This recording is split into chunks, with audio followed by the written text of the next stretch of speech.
mada ambayo kwamba nitakwenda kuizungumzia, ndugu zangu Waislamu, fama dhannukum bi rabbil alamin. Hiyo ndio mada ambayo kwamba nimeichagua siku hii ya leo kuweza kuwakumbusha waumini. Ni ipi dhana yako kwa Allah subhanahu wa ta'ala? Nitoe mfano, ndugu zangu Waislamu. Mwenyezi Mungu, kama tunavyojua ya kwamba sisi tuko katika nyumba ya mitihani, na katika mitihani tumekwenda kutofautiana. Kuna wale ambao kwamba wameoa, watamani watoto lakini hawajawahi kupata, ni mtihani huo. Kuna ambao kwamba watamani kuwa na macho lakini hawawezi kuona. Mitihani iko mingi, mitihani kazini, majumbani. Ni kwa sababu tuko katika nyumba ya mitihani. Kwa hivyo sisi hatuna budi, maadamu tuko katika dunia, hatuna budi kupata mitihani kama hii.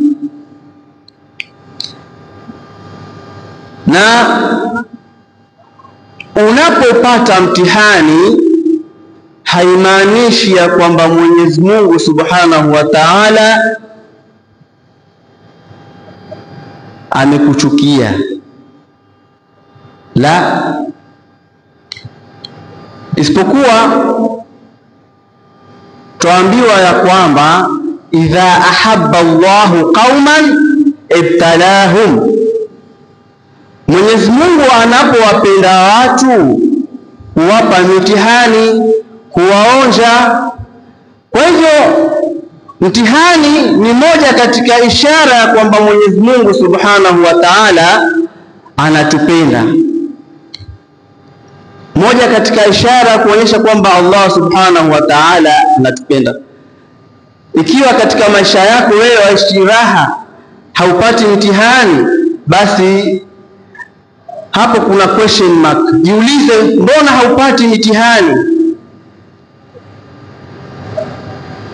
Tukimwangalia yule Firaun, aliishi katika ulimwengu, hata kuumwa, hata kudungwa na mwiba hakuwahi kudungwa. Yani yeye aliishi bila ya mitihani. Lakini hebu muangalie hali aliyokuwa nayo. Kwa hivyo unapokuwa wewe hujapata mtihani na uko katika darul imtihan, jiulize, mbona mimi sijapata? Kwa hivyo ndugu zangu Waislamu, mitihani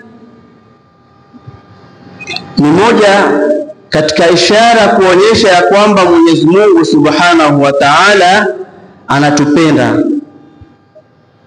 Na hakuna viumbe ambao kwamba Mwenyezi Mungu Subhanahu wa Ta'ala aliwapa mitihani kuliko manabii. Na manabii ndio watu ambao kwamba Mwenyezi Mungu Subhanahu wa Ta'ala aliwapenda, aliwapenda zaidi. Hakuna watu waliopendwa kama manabii, lakini mitihani walioipata ni mikubwa hata kulikoni hii mitihani ambayo kwamba tuipata mimi na wewe katika ulimwengu kama huu. Hebu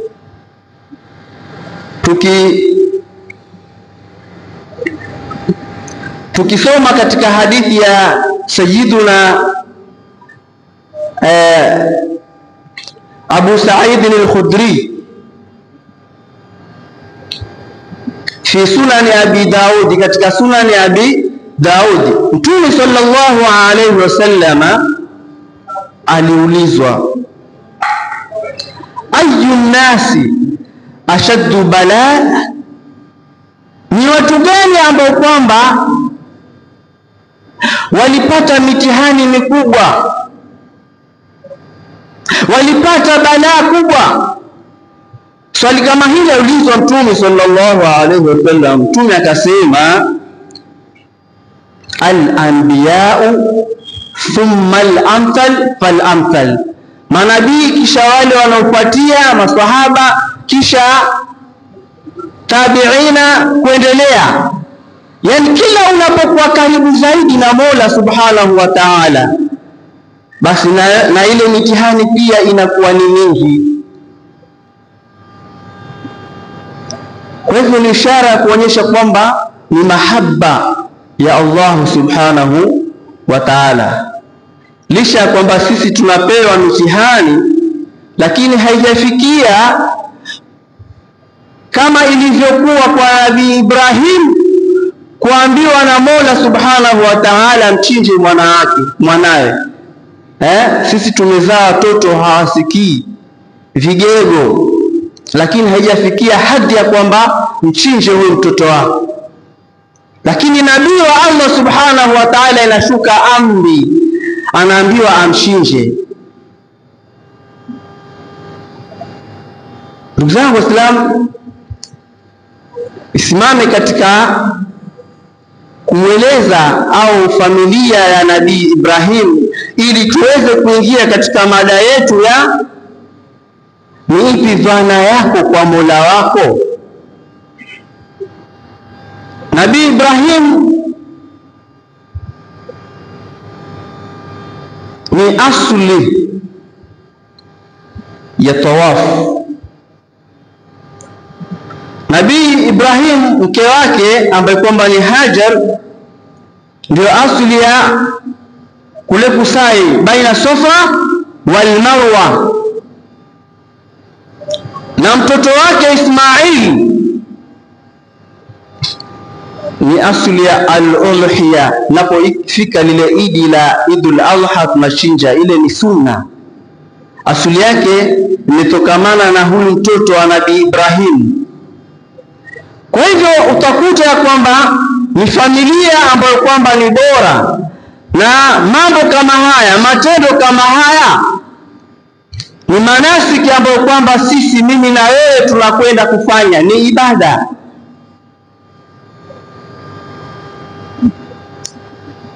Nabii Ibrahim, ndugu zangu Waislamu, alioa, lakini alipata mtoto baada ya miaka 86, umri ambao kwamba ni mkubwa mno, akiwemo yeye na mke wake hawajabahatikiwa kupata mtoto.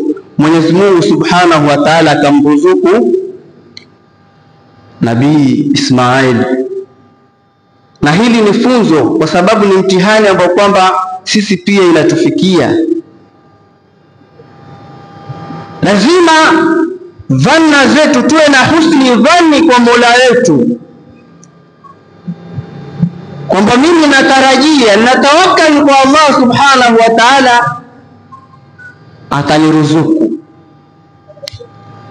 Yani pale unapojenga dhanna yako ya kheri, basi utaipata kwa Mola wako. Bora tu isiwe dhanna yako si ya kheri, ni ya shari, wewe utapata shari.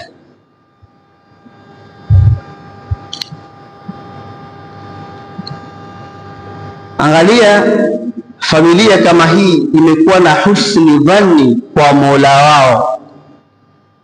Nabii Ibrahim anaishi umri miaka mingi, lakini kwa kuwa husni dhanni yake ni nzuri kwa Mola Subhanahu wa Ta'ala, akamjalia kupata mtoto wa kwanza ambaye kwamba ni Ismail, kisha baadaye akaenda akapata mtoto mwingine ambaye kwamba ni Ishaq. Kwa husni dhanni ya mke wake, pale Nabii Ibrahim alipowaacha katika lile jangwa, na mtoto ameshikwa na kiu, hakuna maji, hakuna mito, lakini mke wake alikuwa na husni dhanni kwa Mola wake, akawa anataataa, anakimbilia Safa wal Marwa, kienda huku na huku, lakini kwa kuwa kuna husni dhanni kwa Mola wake, maji yakabubujika kutoka ardhini, yule mtoto akapata kunywa maji na yeye pia, na maji kama yale mpaka sasa yako. Hii ni kwa sababu ya husni dhanni yao. Iliposhuka amri kutoka kwa Mola Subhanahu wa Ta'ala, baada alipomwambia mtoto wake Ismail, inni ara fil manami anni azbahuk, mimi nimeona ama nimeota katika ndoto kwamba mimi nakuchinja.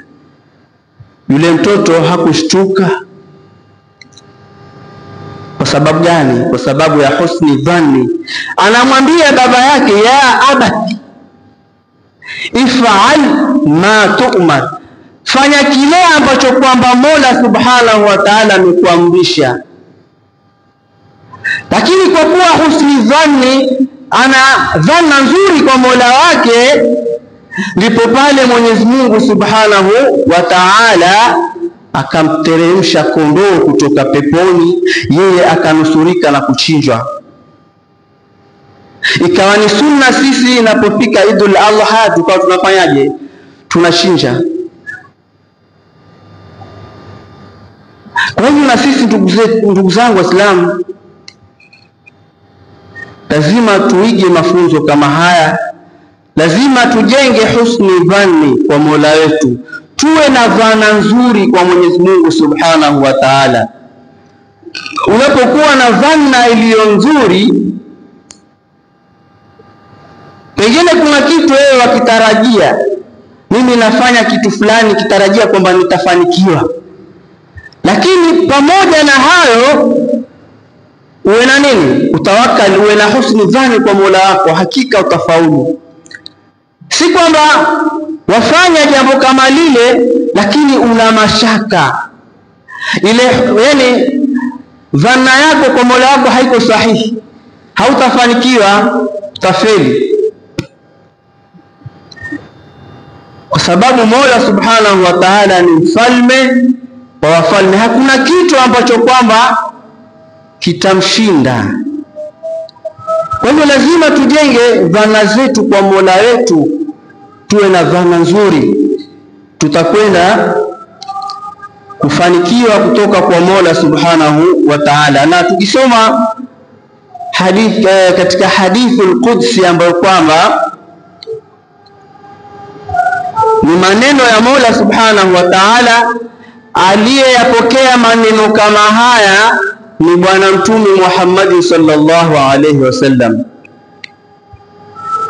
Anasema, ana inda dhannu abdi bi, ana inda dhannu abdi bi falyadhunnu bi ma shaa, mimi niko katika dhanna ya mja wangu, na huyo mja wangu anidhania mimi vile anavyotaka. Sasa itategemea kama utadhania jambo la kheri ama la shari, mdhanie vile utakavyotaka wewe.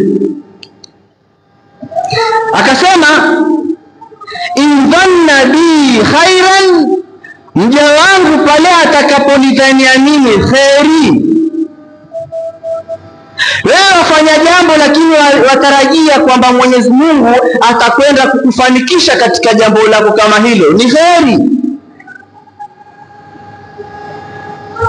Falahu, basi atapata kheri kama hiyo, kumaanisha kwamba wewe utafanikiwa. Wa in dhanna sharran, na pale utakapodhania shari, walifanya jambo lile ili uweze kufanikiwa, lakini uko na mashaka, je, nitafanikiwa? Je, nitapata kile ninachokitafuta? Hautafanikiwa kwa sababu dhana yako ni ya shari.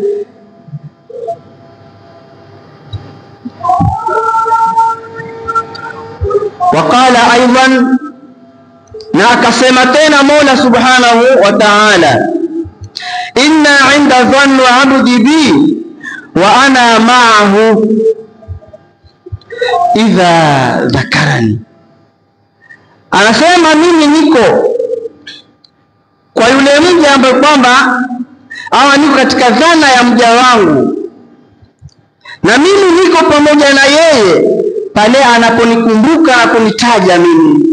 Walifanya jambo lako lakini umemweka Mola Subhanahu wa Ta'ala mbele, wamtaja Mwenyezi Mungu Subhanahu wa Ta'ala katika mambo yako, umemtanguliza Mola Subhanahu wa Ta'ala. Sana sema katika hadithi al-Qudsi kama hii, fa in dhakarani fi nafsihi dhakartuhu fi nafsi, akinitaja katika nafsi yake, akanikumbuka katika nafsi yake, basi na mimi nitamkumbuka na kumtaja katika nafsi yangu.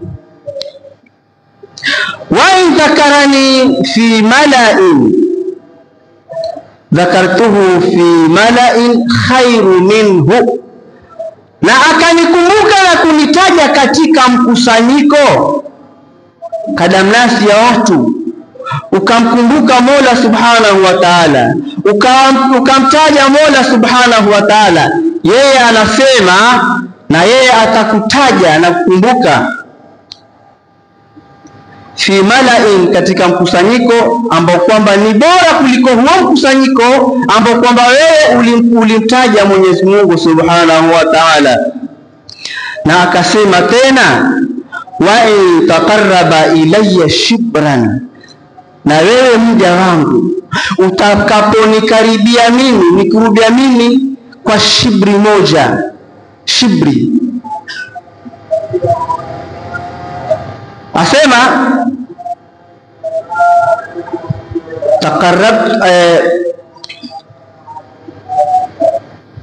anasema taqarrabtu ilayhi dhira'an, mimi nitamkaribia yeye kwa dhiraa. Wewe unamkaribia kwa shibri, yeye Mwenyezi Mungu anakukaribia kwa dhiraa. Wa in taqarraba ilayya dhira'an, na utakaponikaribia mimi kwa dhiraa moja, taqarrabtu ilayhi, mimi nitamkaribia mja wangu ba'an.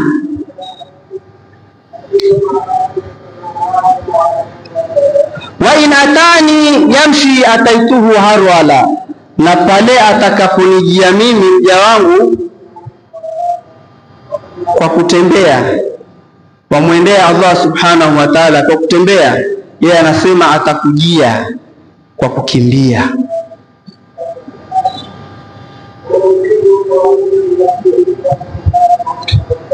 Vile vile قال عبد الله بن مسعود رضي الله عنه والذي لا إله غيره ما أعطي عبد مؤمن شيئا ما أعطي عبد مؤمن شيئا خيرا من حسن ظن بالله عز وجل. Hakuna asema, na hapa kwa yule ambaye kwamba hapana mola apasaye kuabudiwa kwa haki isipokuwa yeye, hakuna aliopewa mja ambaye kwamba ni muumini kitu chochote, kitu ambacho kwamba ni kheri min husni dhani, kuliko ile husni dhani yake kwa mola wake Subhanahu wa Ta'ala. Ndio nikasema sisi ni lazima tujenge dhana zetu, tuwe na dhana nzuri kwa mola wetu katika mambo yetu.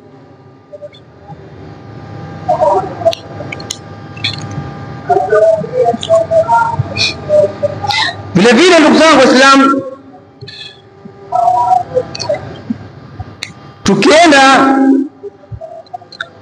kwa al-anbiya, tulisema kwamba hakuna watu ambao kwamba wanapendwa zaidi kama manabii, na vile vile hakuna watu ambao kwamba walipata mitihani mikubwa kuliko sisi, kuliko mitihani ambayo kwamba tumeipata sisi. Sasa ningependa nukta yangu hii nielekeze kwa al-anbiya, manabii wa Mola Subhanahu wa Ta'ala.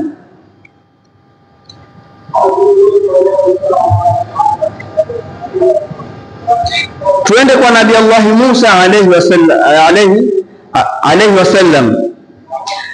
Ahsanu bihi dhanna an-nabiy al-kalim Musa alayhi salam, falbahru min amamihi. wal aduwwu khalfahu ashabuhu yarfa'una ra'yatal ya'si.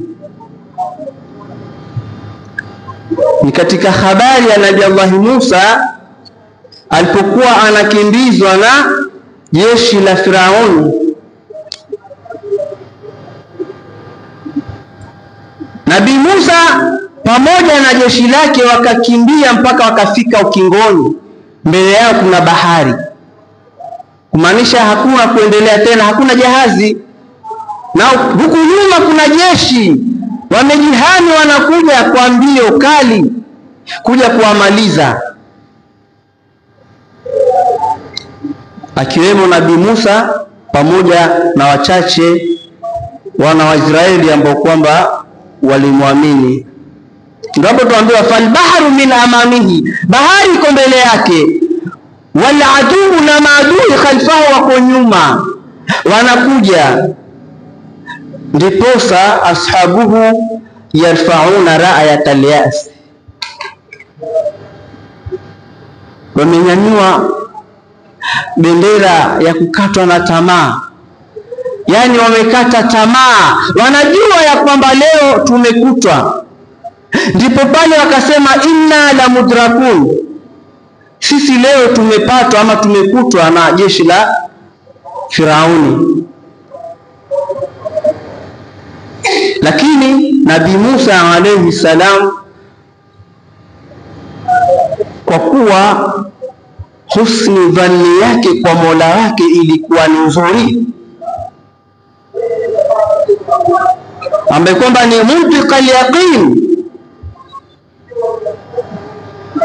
wa thiqatu billah, mwenye kutamka kwa yakini, yale anayo yakini kwa Mola wake na anayo imani kwa Mwenyezi Mungu Subhanahu wa Ta'ala, pamoja na husni dhani yake kwa Mola wake, lile jeshi halikuweza kuwafikia. Lakini wale wao walikuwa wamekata tamaa. Lao tuseme wangelikuwa wako peke yao, Nabii Musa hayupo, basi hakika kwa kuwa dhana yao ni kwamba lile jeshi wanakuja kuwakuta, basi wangekutwa. Lakini kwa kuwa Nabii Musa alayhi salamu yuko pamoja na wao na husni dhanni yake hawatokutwa, lile jeshi halitowafikia, na ni kweli hawakuweza kuwafikia.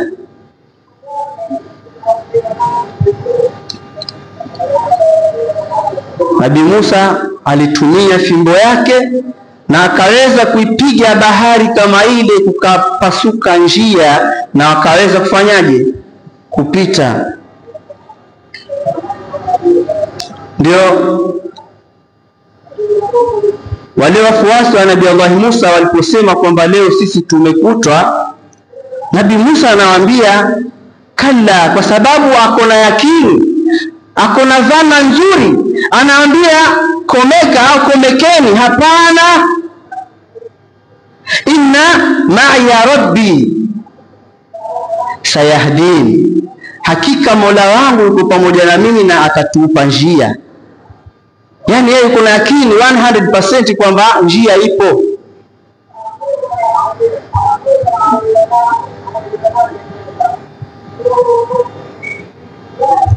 Fala yukhlifu Allahu dhanna abdihi fayati alfaraju, ile dhana ya mja wake Mwenyezi Mungu hakuitupa na kuiacha na kuitelekeza. Fayati alfaraju, faraja ikawajia na wakaweza kupata njia. Wa anjaina Musa wa man ma'ahu ajma'in, na tukaweza kumwokoa Nabii Musa na wale ambao kwamba wako pamoja na yeye. Wote waliokuwa pamoja na Musa alayhi salam waliokolewa. Ni kwa sababu gani? Husni dhanni ya Nabii Allah Musa alayhi salam. Vile vile nimesema kwamba mazungumzo yangu kama haya nitapiga mifano kupitia kwa hawa manabii ambao kwamba Mwenyezi Mungu alikuwa yawapenda zaidi, na wao Mwenyezi Mungu Subhanahu wa Ta'ala aliwapa mitihani mikubwa zaidi kuliko sisi. Sasa hebu tuangalie zile husni dhanni zao kwa Mola wao. Sasa tunakwenda kwa Nabii Ayub alayhi salam, tuangalie ile husni dhanni kwa Mola wake, nabii ambaye kwamba Mwenyezi Mungu Subhanahu wa Ta'ala amempa mitihani sio mtihani, kwa sababu ni mtu ambaye kwamba ni nabii ambaye kwamba alikuwa ni mwenyewe ni tajiri kwanza, na ni nabii ambaye kwamba alikuwa na wake zaidi ya mmoja, watoto ni 7, lakini Mwenyezi Mungu Subhanahu wa Ta'ala akampa mtihani wa kwanza, maradhi, tena ugonjwa ambao kwamba au maradhi ambayo kwamba kati yetu sisi hakuna aliyopata maradhi kama yale. Wewe ushawahi kuona mtu ambaye kwamba yuaugua na yuko na wale mabuu wanatembea katika mwili wake? Hajawahi tokea, labda kwa kitu ambacho kwamba ni mfu ndio tunaona wale wadudu wanakuwa wako pale, si kwa kiumbe hai. Lakini yeye alipata maradhi kama haya, yuko hai na wale wadudu wanatembea mpaka ananuka, yani mpaka ile jamii ikaweza kumtenga, walikaa kando, yeye akawa yuko kando ya mji. Nabii huyo, ndugu zangu Waislamu, kwa hali kama hii pia mali ikaisha, ni mtihani wa pili. Watoto pia wakaanza kufa mmoja mmoja, mtihani wa tatu. Wake, kwa kuwa hakuna mali, maanake kuna wengine huwa wanapenda, lakini kwa sababu ya mali, kiwa umekosa mali ule mke anakimbia. Sasa wale wengine wote wakakimbia, akabakia mmoja tu, hakuwa na tamaa, alikuwa akimhudumia Nabii Ayub alayhi salam. Angalia mitihani, huyu ni nabii wa Allah Subhanahu wa Ta'ala, lakini aliweza kufikiwa na mambo mazito kama hayo. Lakini mbali na hayo, husni dhanni yake kwa Mola wake ilikuwa ni nzuri.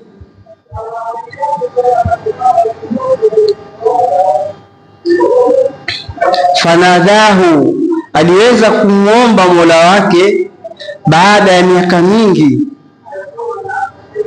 Baada ya miaka mingi akaweza kunyanyua mikono yake na akamwomba Mola wake, kwa kuwa husni dhani yake ni nzuri. Ana hakika, mimi nitakaponyanyua mikono yangu na kumwomba Mola, basi nitapoa. Wale mwanzo alikuwa anastahi, anaona haya, naambia si muombe Allah Subhanahu wa Ta'ala akututulie matatizo kama haya, lakini anastahi.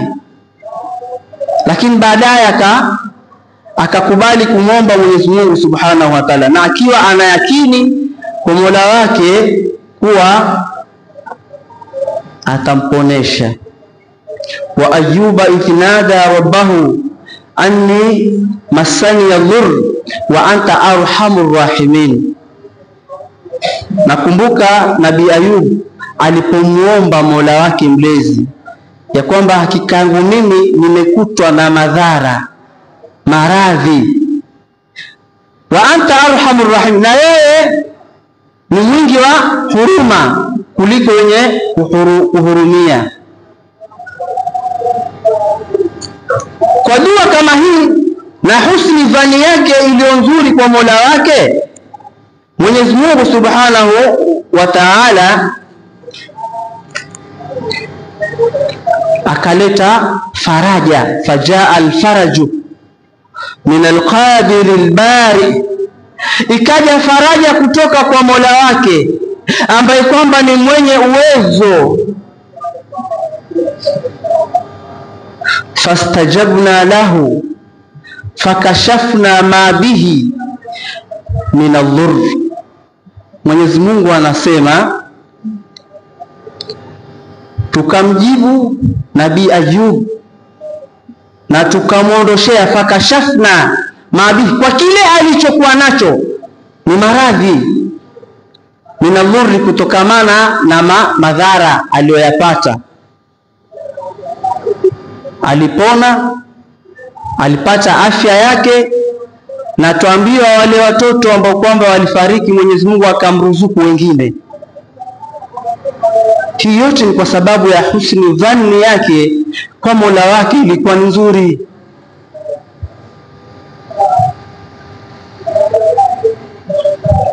Nikimalizia, ndugu zangu Waislamu, tukimbilie kwa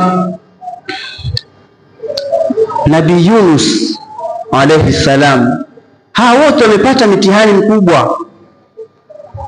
Nabii Yunus ni mmoja katika manabii wa Allah,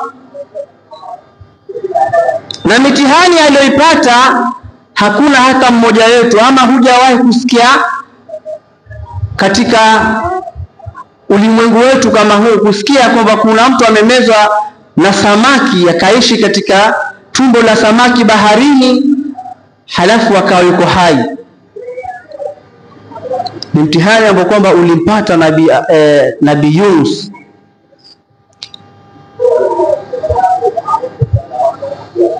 Husni bihi dhanna an-nabiyul humum al-mahmum Yunus alayhi salam. Husni dhani yake njema iliyo nzuri kwa Mola wake, kwa huyu nabii ambaye kwamba alikuwa na hamu aondokee na ghamu yale aliyopata, maanake amemezwa na samaki. Sasa hamu yake yeye ni atoke kwenye lile tumbo la samaki. Akaweka husni dhani kwa Mola wake, fanada muhsina dhanni bifarajil hammi, akaomba kwa husni dhani aliyokuwa nayo kwa Mola ambaye kwamba ni mwenye kutoa faraja kwa viumbe,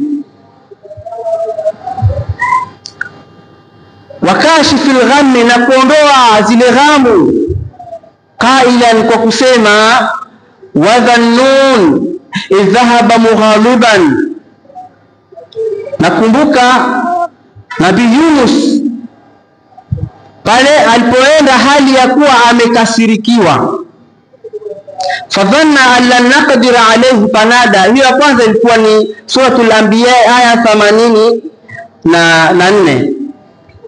Aya nyingine inasema fadhanna an lan naqdira alayhi fanada fi dhulumati an la ilaha illa anta subhanaka inni kuntu minadh dhalimin. Aliyasema maneno kama haya. Aya inasema fadhanna an lan naqdira, akadhania ya kwamba hatutamfikisha. Fanada fi dhulumati, akanadi, akamuomba Mwenyezi Mungu akiwa yumo katika giza la tumbo la samaki. Akasemaje? An la ilaha illa anta, hapana mola apasaye kuabudiwa kwa haki isipokuwa wewe Allah. Subhanaka, utakatifu ni wako wewe. Inni kuntu minadh dhalimin, hakika yangu mimi ni miongoni mwa walio dhulumu.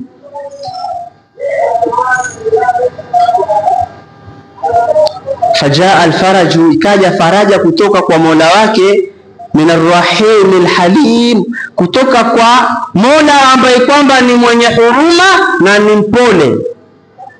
Kwa ile husni dhani aliyokuwa nayo, fastajabna lahu, Mwenyezi Mungu anasema, na hiyo ndio faraja ambayo kwamba imetoka kwa Mola wake. Anasema fastajabna lahu wa anjaynahu minal ghammi wa kadhalika nunjil mu'minin, na hivyo ndivyo tunavyowaokoa waumini. Mifano na mifano na mifano kwa watu ambao kwamba wametutangulia, watu ambao kwamba wana hadhi kubwa kwa Mola, Mifano kama hii ipo, lakini kiangalia muda unakwenda mbio. Nimalizie tu kwa Nabii Muhammad sallallahu alayhi wasallam alipokuwa anafanya ile hijra yake ya kwenda Madina, walienda akaingia katika pango, na ujue nyuma kuna jeshi la Makureshi walikuwa wakimfuata, mpaka zawadi pia zimetangazwa kwamba yule atakayekuja naye yuko hai ama amekufa, basi ana ngamia 100. Watu wakajitolea kwa hali na mali kumtafuta nani? Mtume Muhammad sallallahu alaihi wasallam, akiwa pamoja na Sayyidina Abubakar, wakaingia katika lile pango. Yasemekana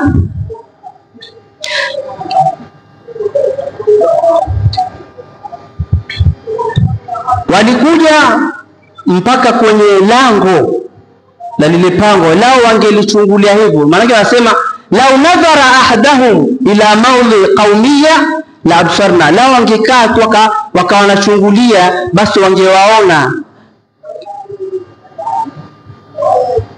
Lakini ni katika miujiza ya Allah. Hii yote ni kwa sababu ya husni dhani ya Bwana Mtume Muhammad sallallahu alaihi wasallam aliyokuwa nayo. Sayyidina Abubakar alikuwa ana wasiwasi, anababaika, maana akiangalia wako pale nje. Ndio Mtume sallallahu alaihi wasallam akimwambia Sayyidina Abubakar, la tahzan inna Allah ma'ana, usihuzunike, hakika Mwenyezi Mungu yuko pamoja nasi. Kwa nini aseme maneno kama haya? Ni kwa sababu alikuwa na dhana nzuri kwa Allah subhanahu wa ta'ala, na baada pale wakaweza kufaulu na wakaweza kuendelea na safari. Kwa hivyo ndugu zangu Waislamu, na sisi pia tuwe na dhana nzuri kwa Mola wetu katika shughuli zetu. Tutakapoweka dhana njema katika mambo yetu ya kwamba mimi nafanya jambo kama hili nitafanikiwa, basi hakika utakwenda kupata, utakwenda kufanikiwa. Lakini ukiweka dhana mbaya ya kwamba mimi nafanya hivi sidhani kwamba nitafaulu, basi hautafaulu kweli. Kwa haya machache, Mwenyezi Mungu atujalie min alladhina yastami'una alqawla wattabi'una ahsana. Wa ila huna aqulu lakum wassalamu alaykum wal afwa minkum.